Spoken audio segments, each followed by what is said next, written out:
Olá, bem-vindos ao Curiosamente, podcast em que convidamos um notável a fazer perguntas a um cientista da Fundação GIM, hoje com o foco no mais complexo e mais misterioso de todos os órgãos do corpo humano, o cérebro. No episódio desta semana, contamos com Catarina Ferreira Pinto, especialista em comunicação e estratégia na área da sustentabilidade. Olá, Catarina. Olá, João. Cheia de dúvidas. Imensas. Estou ansiosa por fazê-las. Vamos a isso.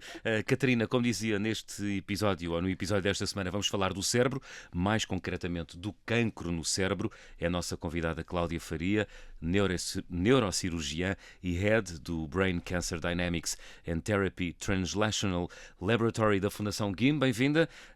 Gostava de fazer uma pergunta, para início de conversa. Um dos temas que se tem dedicado é a disseminação das células cancerígenas no cérebro, as metástases. Porquê é que a disseminação no cérebro não encontra paralelo noutros órgãos do corpo humano? Em primeiro lugar, muito boa tarde. É um gosto estar aqui a partilhar convosco então os mistérios do cérebro e do cancro do cérebro.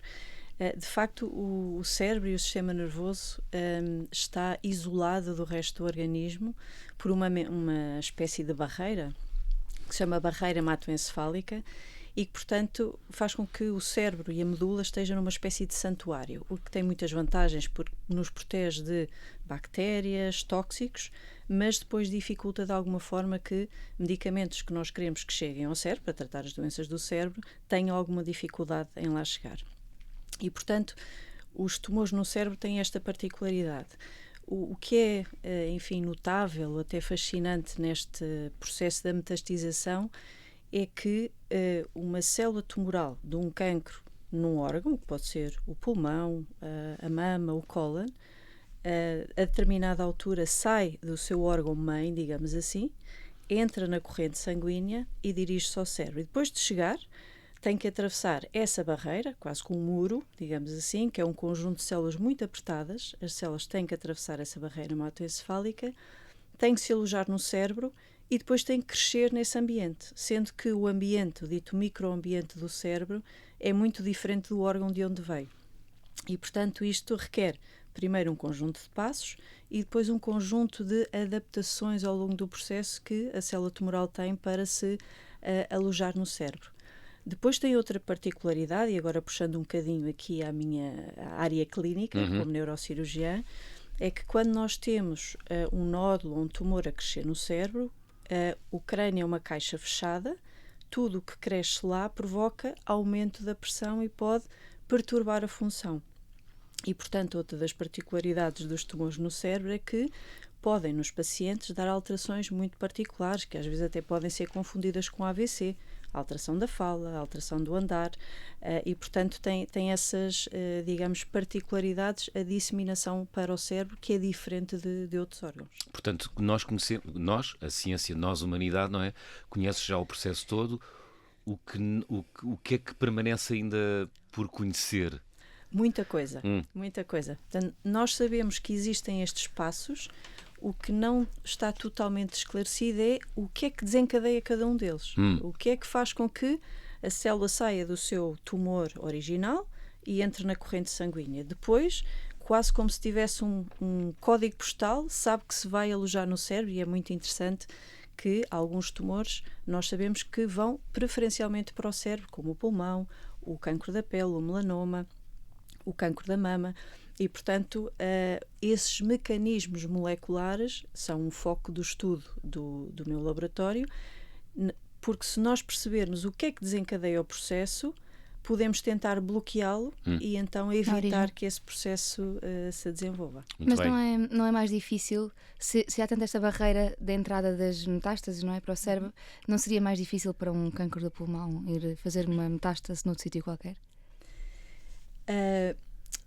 Até seria mais fácil fazer noutro sítio. E podem fazer noutro sítio. Portanto, as células de cancro, quando entram na corrente sanguínea, elas vão pela corrente e podem ficar no fígado, podem ficar no rim, podem ficar no osso, mas estas em particular não vão só para o cérebro, mas muitas vezes vão preferencialmente para o cérebro e, portanto, é esse mecanismo e esse mistério que já temos algumas pistas. Há muitos cientistas no mundo que investigam isto e que já têm algumas pistas sobre o que é que acontece, mas o processo em si não está totalmente deslindado. Ou seja, num futuro a ciência pode criar uma barreira para a entrada de células no fluxo sanguíneo no cérebro, células cancerígenas, é isso?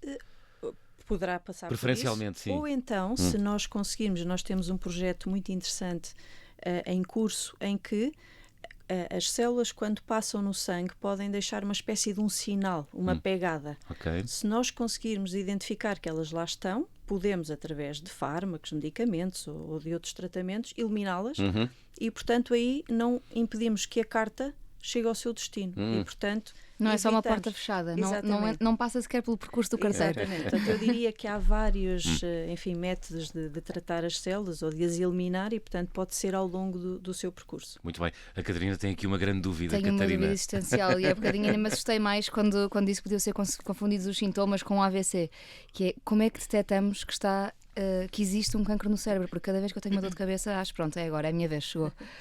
Isso é uma pergunta bastante comum e de facto, há algumas características muito diferentes. Portanto, eu diria que, e também para tranquilizar os nossos ouvintes, a dor de cabeça é um dos sintomas mais frequentes na população adulta e pediátrica, em crianças e em adultos. Okay? Seja sob a forma de enxaquecas ou outros fatores que desencadeiam as dores de cabeça, como noites mal dormidas, stress e por aí fora. As dores de cabeça que devem suscitar preocupação têm características diferentes. São dores de cabeça que persistem, permanecem durante vários dias, que não passam com a medicação e que podem estar associados a outros sintomas de alarme, como, por exemplo, as dores de cabeça de manhã ou que acordam a pessoa durante a noite são mais preocupantes. As que estão associadas a vômitos, alterações da fala, visão dupla, desequilíbrio. Portanto, se houver a dor de cabeça com outros sintomas que não são normais, então a pessoa deve procurar um médico. Não quer dizer que isso é importante, não quer dizer que isso seja, na verdade, um tumor no cérebro, mas quer dizer que a pessoa deve procurar o seu médico e fazer alguns exames para despistar esta ou outras situações. Mais descansada. Calma, Catarina. E, obviamente, há o problema da persistência, não é? Ou seja... Exatamente, são dores de cabeça que tendencialmente vêm a crescer em intensidade, a crescer em frequência e com as tais características diferentes, que é preferencialmente de manhã ou acordar, mas que se vão prolongando no tempo e que são muito diferentes da dor de cabeça habitual. Há ou não cura para as metástases cerebrais? Essa é uma pergunta difícil, Sim. Mas eu diria o seguinte: felizmente, com o avanço da medicina e da ciência, o cancro cada vez mais é uma doença crónica, felizmente para os nossos doentes. E, portanto, nós, em vez de falarmos de cura das metástases cerebrais, falamos em controle da doença. E se há 10 ou 15 anos atrás o diagnóstico de metástase no cérebro era um diagnóstico grave e de preocupação, não deixa de ser grave, continua a ser grave, mas a vida, nós dizemos a sobrevida, portanto, o tempo que o doente tinha para viver com as metástases era meses, e, portanto, poderia variar. Hoje em dia, felizmente, como eu disse, com o avanço da ciência e da medicina, nós temos muitos doentes que vivem muitos anos depois do diagnóstico das metástases cerebrais, porque hoje em dia há tratamentos mais dirigidos e mais eficazes. São eles, por exemplo, há 20 anos atrás, quando o doente tinha metástases no cérebro, fazia-se radiação a todo o crânio. Hoje em dia, preferencialmente, exceto em alguns casos, depois de fazer a cirurgia ao cérebro, se houver indicação para isso, o doente faz um tratamento de radioterapia focal, que se chama radiocirurgia. Não é uma cirurgia, mas é radioterapia só no sítio onde estava a metástase. E, portanto, este tipo de tratamento mais moderno de radioterapia, juntamente com outros tratamentos que nós chamamos tratamentos dirigidos, isto é, são medicamentos que se dirigem a alterações genéticas no tumor, permitem aumentar a eficácia, assim como a imunoterapia. Portanto, felizmente, hoje em dia, os nossos oncologistas têm um conjunto de opções que permitem que estes nossos pacientes vivam mais tempo e com mais qualidade de vida, e às vezes até vemos as metástases cerebrais reduzirem muito com a Sim. medicação ou até desaparecerem. Portanto, falamos em controle da doença. E com todas as capacidades cerebrais ou com impacto em algumas delas? Isso vai depender um bocadinho da localização das metástases. Portanto, há metástases no cérebro, em zonas que nós chamamos que não são eloquentes, ou seja, são menos importantes, e que, portanto, o doente tem uma função e faz a sua vida normal ou quase normal. Se a metástase estiver localizada, por exemplo, na área da fala, ou na área de mexer a perna, ou na área do equilíbrio, então o doente pode ter alguma repercussão nisso, mas pode ainda assim ter uma vida mais longa e com qualidade. Portanto, não significa o fim da vida para um paciente com cancro? Não de Metástases todo. no cérebro? Eu disse há pouco, o diagnóstico das metástases cerebrais continua a ser um diagnóstico grave e significa que a doença, que o cancro está numa fase avançada. E significa também que as células tumorais conseguiram atravessar aquela barreira e alojaram-se no cérebro.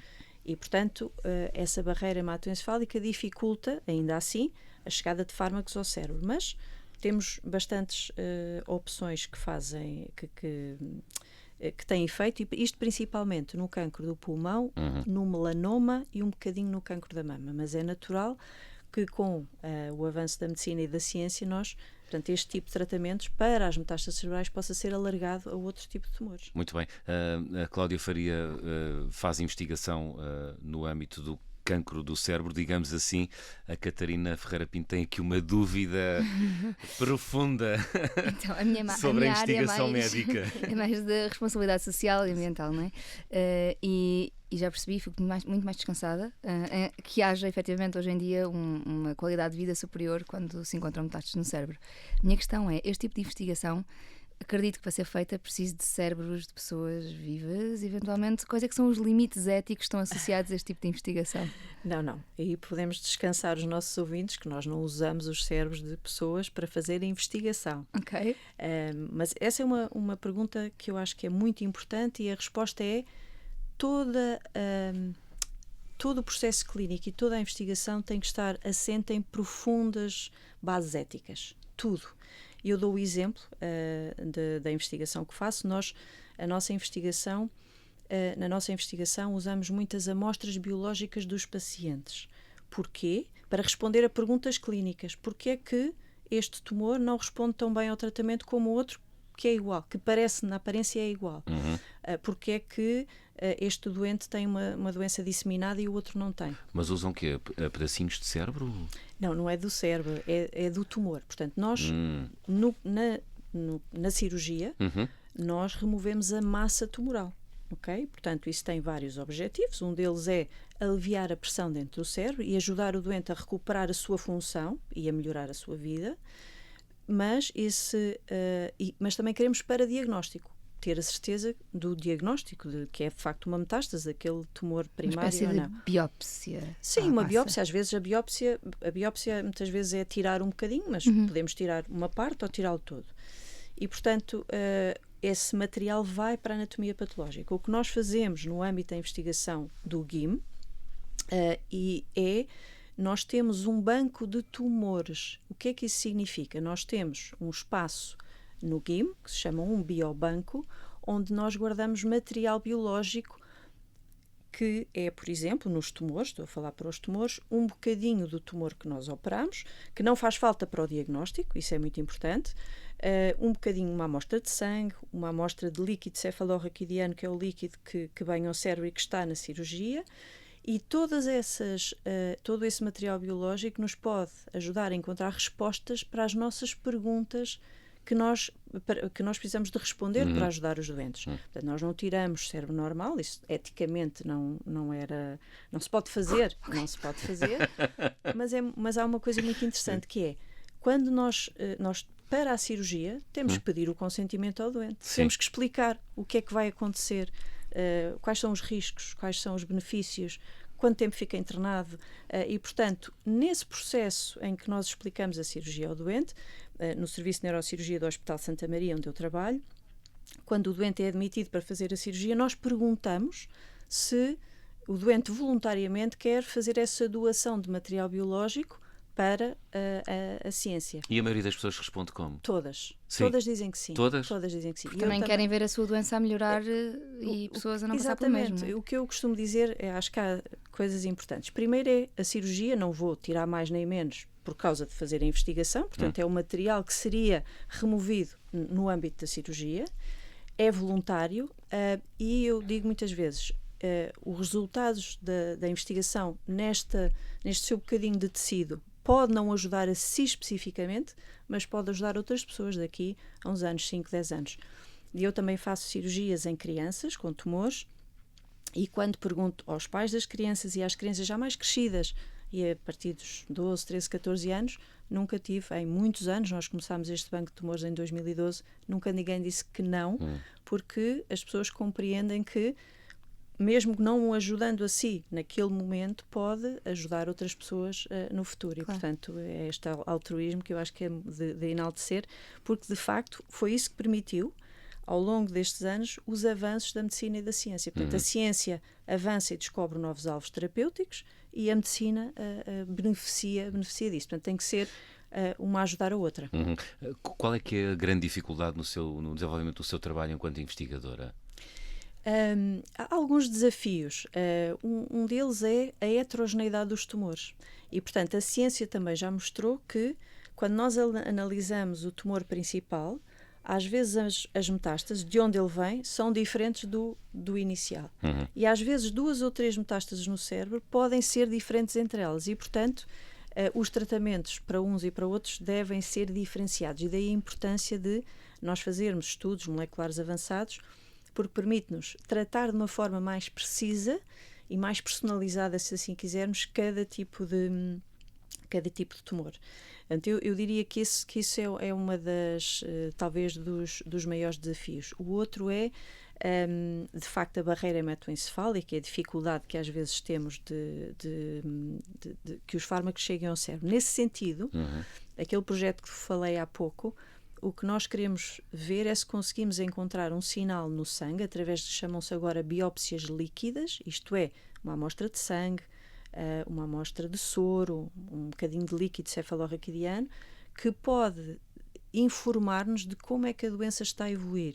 E aí, talvez no futuro, não é já, mas no futuro, nós possamos, em vez de tratar a metástase no cérebro, onde ela já se formou, prevenir o seu desenvolvimento e o seu aparecimento. Criar uma espécie de uma medicina preventiva. E isso. Nesse sentido seria mais fácil de tratar, porque as células não atravessaram a barreira, não se esconderam dentro do cérebro e, portanto, são aí mais fáceis de tratar. Portanto, eu, enfim, acho que a ciência e a medicina evoluirão nesse sentido e acho que hoje em dia, e o GIM tem tido um papel muito importante nessa área, eu estou muito esperançada que possamos ter novas descobertas nos anos que vêm a seguir. Oxalá. Nunca esperei sair tão otimista de uma conversa sobre tumores no cérebro e metástases no cérebro. Eu costumo dizer, eu sou um neurocirurgião muito otimista, porque se não fosse otimista as pessoas não queriam ser operadas por mim. Portanto, tenho este otimismo natural.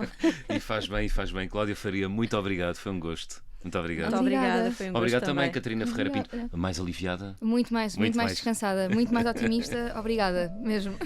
Foi mais um Curiosamente, podcast onde olhamos para o trabalho da Fundação GIM, Instituto Gulbenkian de Medicina Molecular. Até à próxima.